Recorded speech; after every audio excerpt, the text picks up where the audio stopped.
সুপ্ৰভাত বন্ধুসকল, welcome to day 58 of 100 days heart challenge. ৰাতিপুৱা শুই উঠি মৰ্ণিং ৱাকৰ বাবে ওলাই গৈছিলোঁ। অলপ সময় খোজকাঢ়ি চকিডিঙি ফিল্ড পালোগৈ। চকিডিঙি ফিল্ডতে অলপ সময়ৰ বাবে ফ্ৰী হেণ্ড এক্সাৰচাইজসমূহ ভালদৰে কৰি ল'লোঁ। ইয়াৰ পিছতে চকিডিঙি ফিল্ডত 3 পাক ৰানিং কৰি ল'লোঁ। ইয়াৰ পিছতে শ্ৰীমতীক বাছত উঠাবলৈ গৈছিলোঁ। ঘৰলৈ উভতি আহি গা ধুই ভগৱানক সেৱা জনালোঁ।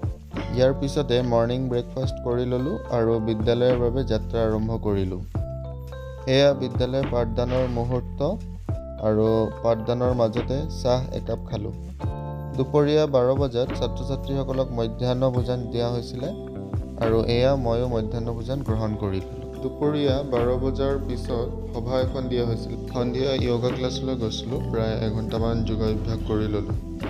ঘৰলৈ উভতি আহি ভাগৱত গীতা পাঠ কৰিলোঁ। আজি দশম অধ্যায়ৰ 8টা শ্লোক পঢ়ি ল'লোঁ আৰু ইয়াৰ অৰ্থসমূহ ভালদৰে বুজি ল'লোঁ। হ'ল আজিৰ চেল্ফি। ধন্যবাদ।